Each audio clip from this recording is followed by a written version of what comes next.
kementerian yang berikutannya, Kementerian Perdagangan dan Komoditi.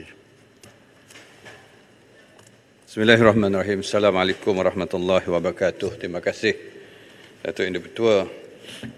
Terlebih dulu saya ingin mengucapkan terima kasih kepada 11 ahli yang berhormat, iaitu Yang Berhormat Titi Wangsa, Yang Berhormat Sik, Yang Berhormat Larut, Yang Berhormat Macang, Yang Berhormat Besut, Yang Berhormat Jeli, Yang Berhormat Puncak Borneo, Yang Berhormat Tampin, Yang Berhormat Jerantut, Yang Berhormat Temeloh dan Yang Berhormat Tangga Batu yang telah berbahas serta memberi soalan, cadangan serta pandangan masing-masing melibatkan perkara di bawah bidang kuasa Kementerian Perdagangan dan Komoditi dalam sesi perbahasan ke atas usul menjunjung kasih atas titah Diraja ke bawah Duli Yang Maha Mulia Seri Paduka Baginda Yang di-Pertuan Agong dalam Dewan Yang Mulia ini.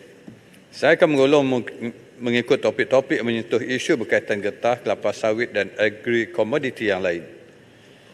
Datuk Yang di-Pertua, kerajaan prihatin dengan harga komoditi getah agar sentiasa stabil dan mampan. Untuk makluman ahli berhormat, harga getah asli bergantung kepada permintaan dan penawaran pasaran di peringkat global. Memandangkan share pengeluaran Malaysia bagi tahun 2022 hanya 3.3% daripada pengeluaran getah asli dunia, maka kita tidak mempunyai kemampuan untuk mengawal harga getah asli. Isu berkaitan ketidakstabilan harga getah dan pendapatan pekebun kecil telah dibangkitkan oleh Berhormat Sik, Yang Berhormat Larut, Yang Berhormat Besut, Yang Berhormat Jeli dan Yang Berhormat Jerantut. Justru beberapa inisiatif bagi mengurangkan impak ketidakstabilan harga getah dan menstabilkan pendapatan pekebun kecil getah telah dilaksanakan oleh kerajaan seperti berikut. Pertama, kerajaan telah memperkenalkan insentif pengeluaran getah sejak tahun 2015 yang bertujuan untuk mengurangkan beban pekebun kecil ketika harga getah rendah, di samping menggalakkan mereka terus menoreh. Melalui pelaksanaan IPG, pekebun kecil akan menerima harga getah peringkat ladang ataupun farm gate dengan izin 50% kandungan getah kering KGK sekurang-kurangnya pada harga RM2.50 sekilogram. Sejak pelaksanaan IPG pada September 2015 sehingga 31 Disember 2022, IPG telah diagihkan pada 207,128 pekebun kecil di seluruh negara dengan nilai pembayaran sebanyak RM446 juta. Kedua, bagi membantu menstabilkan pendapatan pekebun kecil dan memenuhi keperluan industri hiliran berasaskan latex. Kerajaan juga melaksanakan program insentif pengeluaran latex ataupun IPL, dan program IPL diwujudkan untuk memberi peluang pada pekebun kecil getah bagi menambah pendapatan dengan memberi galakan untuk beralih kepada penghasilan susu getah ataupun latex berbanding getah scrap seperti mana yang dikatakan oleh Yang Amat Berhormat Menteri Hal Ehwal Kementerian Kemajuan Desa. Nama baru Datuk Dipertua. Bagi setiap ini berbanding getah scrap ataupun kaplam. Bagi setiap peserta pekebun kecil getah yang menyertai program ini, mereka akan menerima insentif tunai sebanyak RM1 sekilogram bagi 100% KGK. Para peserta juga menerima bantuan di dalam bentuk input pertanian seperti baja dan racun yang bernilai RM850 bagi setiap hektar secara one-off. Berhubung cadangan untuk meningkatkan harga lantai getah scrap kepada RM4 sekilogram, kementerian ini bersama agensi terlibat seperti Kementerian Kewangan, Kementerian Ekonomi, Kementerian Kemajuan Desa dan Wilayah, Kementerian Industri Makanan, Komoditi dan Pembangunan Wilayah Sarawak, Lembaga Getah Malaysia dan Lembaga Industri Getah Sabah telah mengkaji mekanisme penambahbaikan kadar IPG. Dapatan kajian menunjukkan bahawa sekiranya kadar IPG dinaikkan kepada RM4 sekilogram daripada RM2.50 pada masa ini, kerajaan memerlukan peruntukan sebanyak RM1.29 bilion berdasarkan jumlah pengeluaran getah sebanyak 450,000 tan dengan harga purata tahunan SMR RM26.10 per kilogram. Untuk itu, hal ini memerlukan perbincangan dengan Kementerian Kewangan dan ini sudah tentu bergantung juga dengan kemampuan kewangan negara. Bagi menjawab isu berkaitan hala tuju yang dibangkitkan oleh Yang Berhormat Sikh dan Yang Berhormat Tampin pula, Kementerian Perdagangan Komoditi telah melancarkan dasar Agri Komoditi Negara 2021 hingga 2030 ataupun singkatannya DAKN 2030 bagi menentukan hala tuju sektor agri komoditi untuk jangka masa panjang. Antara hala tuju kerajaan adalah dengan meningkatkan nilai tambah industri getah bagi memberi pulangan serta pendapatan yang lebih baik kepada pekebun kecil. Saya nak respon sikit lah. Sekejap saya habiskan para ini. Antara program utama yang telah digariskan dalam DAKN 2030 adalah projek transformasi perusahaan getah negara ataupun target, dan pelaksanaan target melalui koperasi pekebun dan pengusaha ladang getah tempatan dengan cara memendekkan rantaian bekalan ataupun supply chain. Silakan. Terima kasih Datuk Ketua, Yang Berhormat Menteri.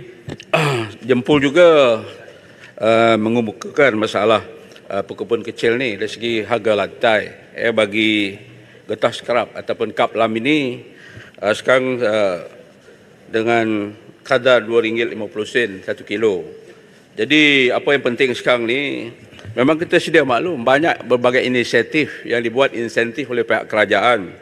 Tetapi di peringkat akal umbi, berat mata memandang, berat lagi bahu yang memikul, iaitu masalah yang dihadapi oleh pekebun-pekebun kecil getah kita ini. Sebagaimana data yang saya dimaklumkan, ikut rekod Risda saja seramai 38,818 pekebun kecil getah mempunyai pendapatan di bawah RM256 sebulan. Begitu juga dengan 51,976 bersamaan 35.2% berpendapatan RM256 ke RM510 sebulan, dan juga 42,149 iaitu 28.6 mempunyai pendapatan RM510 ke RM1,200. Jadi dalam hal suasana keadaan negara pada hari ini, sudah tentulah memang kita sedia maklum ada insentif, tapi keadaan yang berlaku di bawah hari ini itulah keadaan kehidupan masyarakat kita.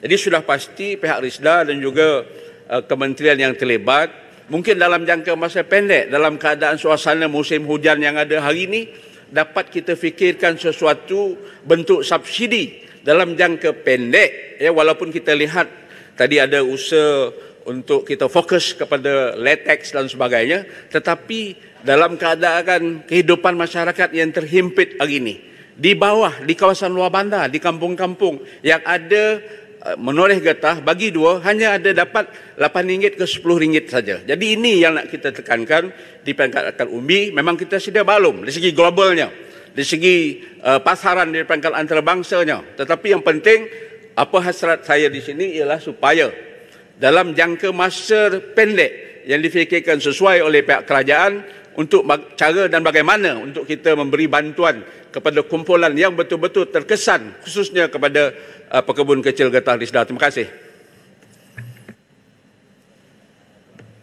Terima kasih. Sebenarnya saya belum habis menyentuh soalan getah itu tadi. Banyak lagi insentif-insentif yang dilaksanakan.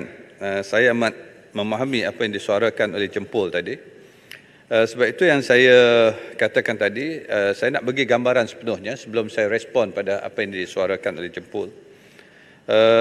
Lembaga Getah Malaysia juga sebenarnya telah memperkenalkan aplikasi Prim Niaga dan MyRoll. Ini menggunakan aplikasi di mana Prim Niaga adalah dalam kalangan pelesen membolehkan urus niaga getah dilaksanakan dengan lebih mudah dan telus kerana data transaksi direkodkan secara automatik. Manakala aplikasi MyRoll bertujuan untuk meningkatkan kecekapan rantaian nilai getah di peringkat ladang agar pekebun kecil mendapat harga yang lebih baik. Dia boleh buat perbandingan. Dengan aplikasi MyRoll, ia boleh terus pergi ke kaedah pemasaran melalui kaedah bidaan secara dalam talian. Itu salah satu usaha juga untuk kita pastikan harga yang lebih kompetitif. Begitu juga yang dilaksanakan, kalau kita nak respon pada Yang Berhormat Temeloh dan Jerantut, di mana Lembaga Getah Malaysia juga membuat tanaman integrasi berasaskan getah yang boleh dilaksanakan menggunakan 3 model. Sebab itu di samping hanya bergantung dengan getah, supaya mereka juga boleh menanam tanaman-tanaman lain dalam kebun, termasuklah waktu hujan yang dibangkitkan oleh Yang Berhormat Jempol tadi. Misal kata model pertama ialah sistem tanaman getah secara konvensional bagi peringkat pokok getah kurang daripada 3 tahun.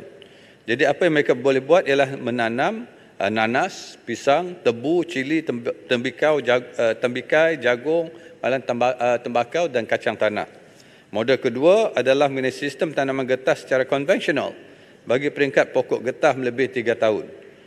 Ini termasuklah tanaman herba seperti kacik Fatimah, hempedu bumi, misai kucing dan juga tongkat ali. Yang model ketiga yang kita sarankan ialah sistem tanaman getah secara berpagar. Ini termasuklah kopi, durian, cempedak, koko dan belimbing, supaya tidak bergantung hanya kepada hasilan getah, tapi ada pendapatan sampingan untuk menambah pendapatan mereka. Sebab itu ini yang kita ada kolaborasi dengan Kementerian Pertanian dan Kementerian Pembangunan Desa dan sebagainya untuk kita memberi bantuan kepada mereka. Walau bagaimanapun kejayaan apa saja model yang kita perkenalkan ini, ianya bergantung dengan sambutan pekebun kecil itu sendiri. Sama ada mereka hendak ataupun tidak untuk mengikuti program sedemikian rupa. Kalau mereka enggan ataupun tidak mengikuti program ini, maka kita tidak memaksa. Tapi ini adalah pilihan-pilihan tertentu yang boleh mereka laksanakan. Begitu juga dengan Yang Berhormat Puncak Borneo telah membangkitkan berkenaan isu bantuan bersasar pada golongan yang betul-betul menoreh. Dalam hal ini, kita sedang melaksanakan proses pemutihan pemilikan Permit Authority Transaction Getah ataupun PATG, iaitu pekebun kecil yang 5 IPG. Proses pemutihan ini dilaksanakan secara berkala berdasarkan tuntutan IPG pada setiap bulan. Yang Berhormat Jempol, sebab itu kita sekarang ini, saya melihat bahawa kalau kita sekadar nak memberi subsidi pada harga lantai, kalau harga turun dan sebagainya, ianya tidak akan lestari ataupun mampan, sustainable. Ini disebabkan sampai bila pun pekebun kecil ini akan berada tahap orang yang paras kemiskinan, disebabkan mereka ada tanah yang kecil. Jadi bila tanah kecil, maka ianya tidak economical ataupun tidak produktif untuk mereka menghasilkan pendapatan yang lebih besar. Sekarang ini apa yang kita buat di peringkat kementerian sekarang ini ialah untuk berkolaborasi dengan pelbagai kementerian, termasuk juga dengan industri. Adakah kita boleh melaksanakan program apa yang dikatakan secara berkelompok untuk himpunkan pekebun-pekebun kecil ini, dan kalau mereka bersetuju, maka keluasan tanah itu akan lebih besar.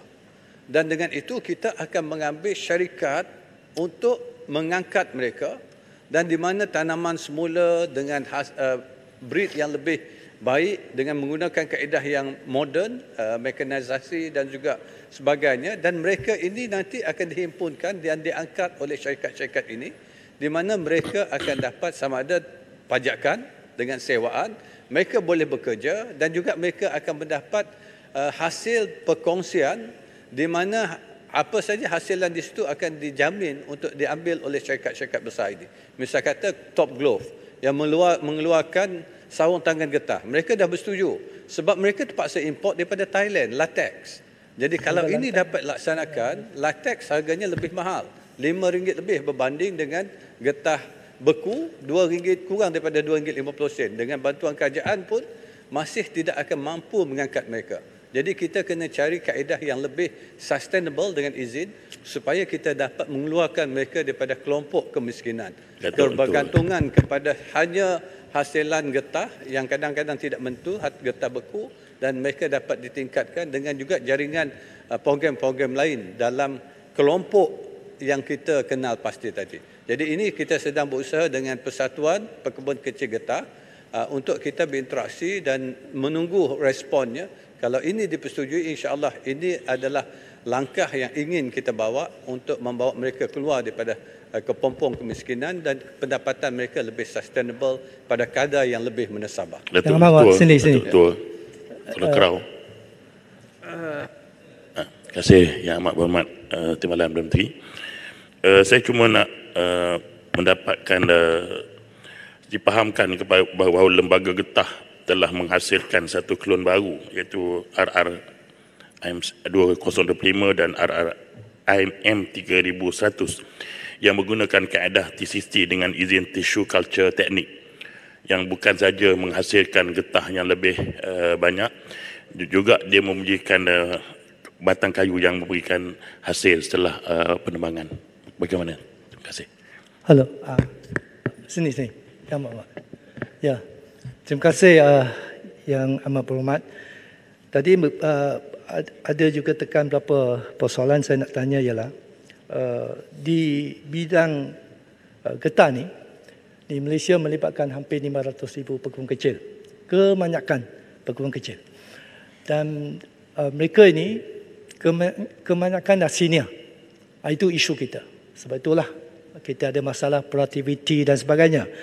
Saya tahu kerajaan telah mengambil berbagai langkah untuk meningkatkan pendapatan. Tapi pada masa kini memang pekebun kecil dalam keadaan yang sengsara. Kita pernah bincang berkaitan dengan harga lantai RM2.5 diminta naik ke RM3 atau RM3.5. Saya tahu pembincangan diteruskan, tapi saya nak tahu kedudukan. Adakah keadaan ini diteruskan perbincangan untuk meningkatkan pendapatan untuk pekebun kecil? Ini penting sebab kalau tidak kita dah tahu pendapatan mereka memang kurang. Latex boleh meningkatkan pendapatan, tapi adakah program yang kita lakukan berjaya atau tidak, ya, terutama di Kelantan dan sebagainya. Sebab kalau kita nak gunakan menggalakkan pembelian latex, mesti ada kemudahan, ya. Kalau tidak kita torek pun tak ada orang kumpulkan latex pun satu isu. Jadi minta penjelasan Yang Amat Berhormat. Baik, Tangga Batu minta bicara sedikit saja. Baik, terima kasih Amat Berhormat Timbalan Perdana Menteri selaku Menteri Komoditi. Sebenarnya saya amat setuju sekiranya kerajaan dapat memberikan kita panggil fokus dan betul-betul bekerja untuk menggalakkan pekebun kecil ini menghasilkan latex berbanding dengan kaplam, ya. Kerana latex ini kualitinya lebih baik dan harganya lebih baik. Tapi kalau untuk menghasilkan glove tangan seperti yang diusahakan oleh Top Glove ni, sebab itu kita lihat bahawa penghasilan latex di negara kurang, maka Top Glove harus mengimport latex daripada Thailand. Dan sebenarnya saya setuju seperti yang dikatakan oleh sahabat saya tadi bahawa prosesnya bukan mudah kerana kita perlukan dipanggil pre-coagulation chemicals nama dia TZ latex yang harus dicampurkan di reception station, kemudian kita kena buat ammonium bubbling dan sebagainya. Dan kemudian diperlukan pada kilang untuk melakukan separation di RC daripada 42% akan dibawa kepada hingga 70%, barulah boleh dibawa ke kilang Top Glove untuk diproses. Dan saya rasa benda ni dia agak rumit, tapi saya berasa kalau kita punya niat yang baik untuk menolong, kita panggil mempertingkatkan pendapatan pekebun kecil, saya rasa benda ni harus dibuat dengan begitu serius. Dan rasa saya bajet untuk Kementerian Komoditi ini pun harus dipertingkatkan. Dan yang kedua, menyambung kepada apa yang dibicarakan oleh sahabat saya tadi bahawa kita tahu bahawa melalui proses somatic embryosis kita melahirkan klon-klon baru seperti RRIM301. Tapi saya melihat bahawa klon baru ni walaupun dikatakan boleh memberikan pulangan yang tinggi, pendapat hasil getah per kilo per hektar tu melebihi 2000 kilo per hektar, memang tinggi. Tapi dia punya masalah dari segi dahannya mudah patah dan sebagainya. Saya mencarankan juga supaya untuk mempertingkatkan hasil. Kadang-kadang bila harga rendah, tapi kalau produktiviti tinggi, sebenarnya dia menampung kita panggil pendapatan pekebun kecil. Dan kita mengharapkan supaya kerajaan kena beri fokus kepada lembaga getah negara dengan menambahkan kita panggil peruntukan untuk R&D supaya kita boleh melahirkan klon-klon baru yang lebih resisten kepada penyakit dan sebagainya. Sekian, terima kasih. Masyaallah. Okey, satu soalan. Okey. Masyaallah. Okey, terima kasih. Kita bagi wanita dulu, lepas itu. Okey, terima kasih Yang Berhormat Menteri. Kita melihat bahawa getah, bila sebut harga getah selalu tidak stabil. Yang kedua, kita tahu bahawa musim untuk menoreh terlampau terbatas. Kita tahu masalah-masalah mereka. Dalam masa yang sama juga sebahagian penoreh ini bukan yang dia pergi menoreh itu bukan getah dia. Jadi terpaksa lagi diagih dengan tuan ladang atau tuan kebun. Begitu kecilnya pendapatan mereka. Dalam masa yang sama juga, satu persoalan agaknya apakah langkah yang dilaksanakan oleh menteri untuk menarik golongan muda terlibat menjadi penoreh getah. Sebab sebahagian besar ladang tertinggal dan terabai kerana tak ada tenaga yang cukup. Walaupun kelunnya baik, walaupun getahnya baik, tapi tak ada penoreh getah. Apakah usaha-usaha yang dilakukan? Okey, terima kasih. Terima kasih Yang Amat Berhormat Menteri. Selain daripada getah, kelapa sawit juga adalah salah satu daripada di bawah peladangan dan komoditi ini. Bagaimana langkah-langkah kerajaan? Sawit nanti saya akan sentuh kelapa sawit depan ni. nanti. Ini fokus pada getah dulu. Okey. Terima kasih Tuan Yang Dipertua. Pengimput ataupun pengilang ini yang mengimput getah kita selalunya mempunyai masalah daripada segi pengeluaran getah dan juga kualiti getah yang dihasilkan di negara kita. Kerana mungkin disebabkan musim tengkujuh yang menyebabkan pengeluaran dan juga kualiti getah kita tidak seperti yang mereka minta. Oleh yang demikian, saya mencadangkan supaya kerajaan memperkenalkan teknologi baharu bagi penerian getah.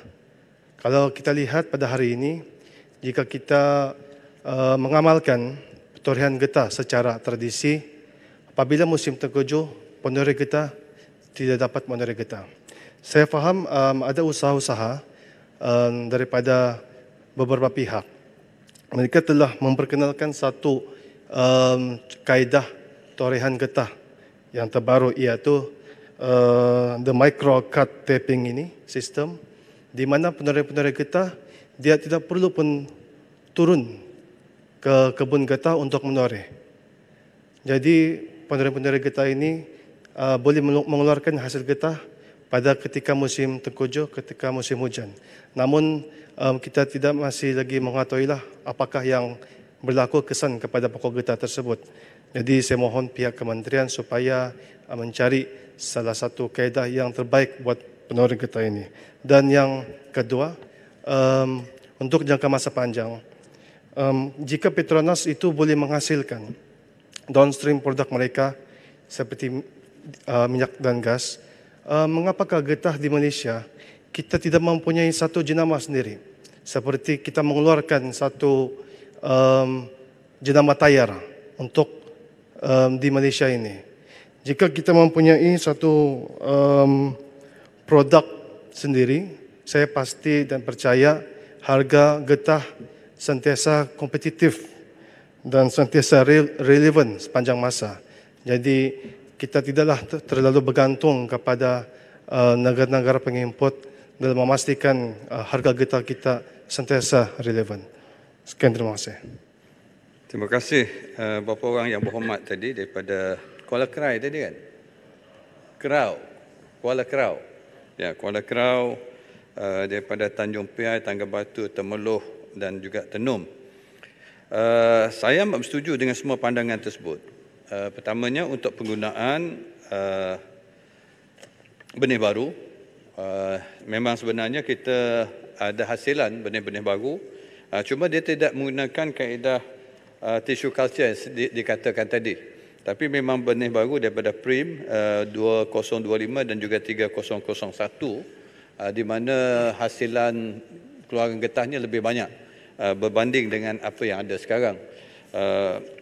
Begitu juga dengan penggunaan teknologi untuk kita tingkatkan R&D. Terima kasih Tangga Batu supaya kementerian ini diberi lagi lebih banyak peruntukan untuk kita buat lebih banyak R&D, sama ada di peringkat huluan maupun hiliran. Ini akan sudah pasti membantu supaya kita akan dapat terus meningkatkan pendapatan khususnya kepada pekebun kecil. Untuk Temeloh, apa yang kita dah laksanakan, saya dah katakan tadi, kita berbincang dengan persatuan pekebun-pekebun kecil. Apa yang kita nak ialah untuk pekebun kecil ini berjumpa dengan semua pemilik-pemilik kebun. Kita tahu apa masalah di lapangan. Tuan tanah, dia sewakan tanah ataupun dia pajakkan tanah yang menoreh orang lain dan pendapatan itu sudah pasti makin kecil sebab ketidakupayaan untuk mereka sendiri menoreh getah, paksa dia cari orang, mengupah orang dan sebagainya. Itu salah satu cabaran. Sebab itu kita melihat pada keseluruhan ini bagaimana kita nak dapat buatkan secara yang saya katakan tadi, secara berkelompok supaya nanti ada syarikat-syarikat besar yang akan membantu dan akhirnya mereka menjadi rakan kongsi kepada jadi semi ladang. Misal kata ladang-ladang kecil. Daripada pekebun kecil mereka menjadi kongsi kepada satu ladang yang lebih besar. Supaya produktiviti akan meningkat, hasilan akan meningkat dan pendapatan diharapkan akan juga meningkat. Tapi ini memerlukan kita membuat jaringan antara persatuan, berjumpa dengan tuan-tuan tanah dan juga industri, pemain-pemain industri supaya program ini dapat kita laksanakan secara menyeluruh yang akan dapat memberi kesan bukan saja kepada pekebun kecil tapi meningkatkan hasilan khususnya latex sebab kita mengimport latex sebanyak 3 bilion. Maknanya 3 bilion ini ada peluang bagaimana kita nak satu menjimat tidak menyebabkan pengeluaran hasilan duit kita keluar tapi kita dapat meningkatkan pendapatan dengan kita fokuskan kepada hasilan dalam negeri kita. Ini yang kita nak fokuskan. Jadi untuk tenum memang teknologi kita akan terus membuat. Kalau kita melihat produk hiliran utama negara kita ialah glove, sarung tangan getah dan juga kondom. Menjadikan kita negara pengeluar yang terbesar dalam dua bidang ini. Dan ini salah satu fokus kita untuk pastikan kita bukan saja nak menghasilkan barang-barang lain juga, banyak sebenarnya. Kalau saya boleh jemput untuk Yang Berhormat Tenum pergi ke Lembaga Getah Malaysia melihat apakah the end product yang telah dikeluarkan di negara kita menggunakan getah. Bukan saja getah sebenarnya, minyak kelapa sawit dan sebagainya. Yang Datuk Yang Dipertua, kalau diizinkan saya nak meneruskan sebab ada beberapa topik lagi. Khususnya untuk pekerja asing, Yang Berhormat Sitiwangsa dan Yang Berhormat Tangga Batu ada menyentuh berhubung kait dengan kekurangan pekerja asing menyebabkan kerugian hingga 20 bilion hasilan kelapa sawit kita. Untuk itu sebenarnya konsortium mekanisasi ataupun otomasi sawit ataupun Mechanization and Automation Research Consortium for Oil Palm ataupun singkatannya MARCOP telah ditubuhkan. Ini adalah kerjasama di antara pihak industri dan kerajaan di mana dana secara bersama telah disumbangkan. Kerajaan menyumbang sejumlah saya kira lebih kurang berapa puluh juta dan gabungannya sekarang ialah 30 juta. 30 juta dan industri players juga menyumbang 30 juta. Untuk itu kita ada 60 juta untuk memfokuskan kepada usaha membangunkan teknologi dalam bidang kelapa sawit sama ada dari segi penuaian, pengangkutan dan juga the whole process lah, value chain dia. Dan kita nak meningkatkan fokus ini. Setakat ini ada 19 permohonan berhubung kait dengan semua usaha yang dilaksanakan oleh MARCOP, termasuklah penggunaan drone, penuaian menggunakan drone, exoskeleton, pengesahan kematangan buah tandan sawit, sistem pengangkutan dan juga pemotong bermotor. Dan kita juga sedang bekerjasama dengan pihak luar negara bagaimana kita dapat meningkatkan mechanization ini supaya ianya kebergantungan kepada pekerja asing ini dapat kita kurangkan. Dan ya, Tuan Dipertua minta menjelas sikit. Sekejap ya, biar saya selesaikan berhubung kait dengan apa ni.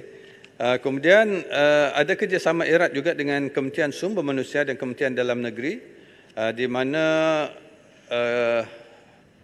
kita dah melonggarkan pengambilan pekerja di peringkat negara kita. Dan diharapkan dengan usaha ini ianya dapat mempercepatkan mendapat pekerja-pekerja daripada negara sumber. Sekarang ini ialah cabarannya setakat mana negara sumber dapat membantu memudahkan acara mereka dan dapat membawa pekerja lebih ramai lagi. Dan setakat ini kita sudah dapat peningkatan kemasukan pekerja asing dalam semua sektor di negara kita. Pak Salak. Ya. Baik, okay. Terima kasih Yang Berhormat. Baik, kita betul MARCOP di Pak Salak dulu. Okey, terima kasih Yang Berhormat Menteri. Soalan saya ada dua. Pertama, apakah langkah-langkah kerajaan untuk meningkatkan harga sawit kembali kepada seperti dulu, 1,200 satu tan, yang memberi manfaat kepada semua pekebun kecil sawit. Dan yang kedua, ada satu projek hiliran daripada batang sawit yang dihancurkan dan dikeringkan untuk penanaman penghasilan cendawan Vivarella yang digunakan untuk makanan. Terima kasih. Ya, Tangga Batu. Ini betul. Masa saya dah habis. Saya nak minta panduan. Yang berhormat, perlu berapa lama? Kalau selepas ini, saya tak banyak lagi. Ada satu topik utama yang saya nak sentuh. Mungkin saya perlukan dalam 10 minit saja. Silakan. Terima kasih. 10 minit. Sila Tangga Batu. Ini soalan Baik, terakhir terima kasih mungkin. Yang Berhormat. Ya. Baik, saya mencadangkan dalam ucapan bahasan titah saya supaya kita akui bahawa Markop ni dia mendapat biaya daripada grant, matching grant daripada kerajaan 30 juta dan industri 10 juta. Tapi masalahnya sebab bila diletakkan di bawah penilaian MPOB, saya melihat dia progress tu slow. Kita tahu bahawa ada exoskeleton, drone dan sebagainya. Tapi cadangan saya supaya diletakkan penyelidikan ini di bawah industri sendiri, SMW, Kuala Lumpur dan sebagainya, supaya kena mereka lah industry player, pemain industri, supaya program mekanisasi ini dapat dipercepatkan bagi menyelesaikan masalah tenaga buruh lah. Itu cadangan saya. Terima kasih. Terima kasih Yang Berhormat Pasir Salak. Saya ambil pandangan dan cadangan Yang Berhormat Pasir Salak itu bagaimana kita nak melihat supaya harga kelapa sawit pun akan kekal stabil. Bagaimana saya katakan, sama macam getah, kelapa sawit harganya bergantung dengan permintaan dan penawaran dan juga bergantung keadaan iklim global. Dan sudah pasti kita tidak dapat menentukan harga pada kadar tertentu. Ianya bergantung dengan permintaan dan penawaran. Tapi yang lebih utama ialah bagaimana kita nak menstabilkan harga dan fokuskan kepada hasilan dan juga the end products daripada kelapa sawit itu. Supaya ianya bukan kita lebih utama ialah produk-produk hiliran supaya ianya dapat meningkatkan lebih banyak pendapatan kepada bukan saja pekebun kecil tapi the whole value chain itulah. Dan untuk Tangga Batu, saya mengambil maklum pandangan itu. Sebenarnya kita juga sedang melihat bagaimana kita dapat melihat MPOB, MPOC, semua agensi kita supaya ianya lebih berpaksikan kepada keperluan industri dan juga melihat kepada keseluruhan stakeholders dalam industri tersebut. Malahan pengerusinya dan apa juga akan kita lihat supaya yang menerajui nanti adalah mereka yang ada kepakaran dan profesional dalam bidang yang diperlukan. Yang lebih utama juga sekarang ini ialah untuk melihat cabaran dalam industri kelapa sawit. Ialah apa yang dikenalkan oleh European Union, iaitu European Union Deforestation Regulation, EUDR. Ini dibangkitkan oleh Yang Berhormat Tangga Batu. Kalau kita Yang Berhormat Puncak Borneo dan juga Yang Berhormat Tangga Batu, di mana kita melihat bahawa kalau kita tidak berhati-hati, apa pun kita laksanakan dalam negara kita, kalau usaha EUDR ini, ianya sebenarnya boleh memberi kesan yang negatif kepada keseluruhan industri kelapa sawit, khususnya pekebun-pekebun kecil akan terjejas. Sebab itu saya minta sokongan daripada semua ahli berhormat untuk sama-sama kita bersuara. Kalau ada kawan-kawan di kalangan ahli parlimen EU itu, untuk kita berhubung dengan mereka menyatakan bahawa apa yang mereka perkenalkan sebenarnya akan menjejaskan negara kita. Sebab di peringkat negara kita, pematuhan kepada sama ada SDG ataupun nak menjaga environment, semua kita menjaga.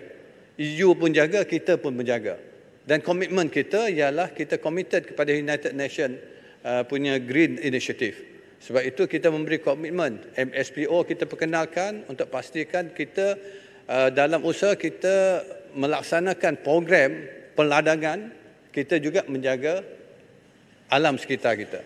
Tapi pada masa yang sama, United Nations juga mengatakan bahawa kita perlu menjaga penduduk kita untuk pastikan kemiskinan ini dapat dikurangkan, dan usahanya ialah melalui ladang-ladang kelapa sawit. Dengan usaha-usaha ini, maka kita mengharapkan kita juga akan dapat membantu meningkatkan pendapatan penduduk luar bandar. Mereka yang miskin akan dapat ada usaha dengan penanaman kelapa sawit dan sebagainya. Jadi inilah komitmen yang bersama kita patut buat supaya European Union ini bila mengenakan EUDR, dia tidak meletakkan Malaysia sebagai sebuah negara yang berisiko tinggi. Ini tidak adil untuk kita. Sebab usaha yang kita laksanakan begitu banyak sekali untuk mematuhi segala kehendak mereka dan sebagainya. Sebab itu saya menyarankan supaya kita nanti akan bersama dengan Indonesia, di mana saya sudah melawat Indonesia dan Indonesia dah bersetuju. Secara bersama kita akan mengadakan mission kepada Europe untuk kita berbincang dan memastikan bahawa Malaysia tidak akan disenaraikan sebuah negara yang berisiko tinggi. Sebab kita dah memberi komitmen, kita dah melaksanakan program dan program kita bukan saja untuk ekonomi negara kita tapi juga dalam usaha kita membantu pekerja kecil dalam sudut kemiskinan untuk mengeluarkan mereka daripada kemiskinan. Sebab itu kita menuntut supaya European Union ini akan memberi secara bertulis kepada kita bahawa Malaysia tidak akan dijadikan sebuah negara yang berisiko tinggi dalam konteks EUDR itu sendiri. Itu yang pertama. Yang kedua, Dato' Speaker, Puncak Borneo ingin penjelasan. Puncak Borneo, saya tidak membenar, saya nak minta Menteri habiskan cepat. Silakan Yang Berhormat Menteri. minta maaf Puncak Borneo. Saya tahu Puncak Borneo begitu dekat di hati beliau untuk memperjuangkan perkara ini. Tapi memadai dengan waktu yang begitu singkat ini, sebab saya dah mengambil masa, sahabat saya sebelah ini, Menteri Pengangkutan, dah menunggu bersedia untuk menggolong. Yang kedua, kita mengharapkan juga pihak EU akan mengiktiraf usaha kita dalam kita membangunkan standard MSPO supaya kita pematuhan kepada kehendak alam sekitar, kepada deforestation yang sekarang ini di mana kita tidak ada membuka lagi hutan-hutan baru. Malahan kita mematuhi dari segi semua standard international sekalipun. Dan usaha kita supaya pekebun-pekebun kecil ini tidak akan dinafikan dari segi konteks dalam United Nations Development Goal untuk mereka tidak terjejas dalam usaha kita mengangkat mereka dari segi kemiskinan itu tadi. Sebab itu kita melihat bahawa EU sepatut mengiktiraf usaha kita bahawa the smallholders ini terutamanya adalah memainkan peranan amat penting sebab hampir 400,000 mereka yang berada dalam negara kita.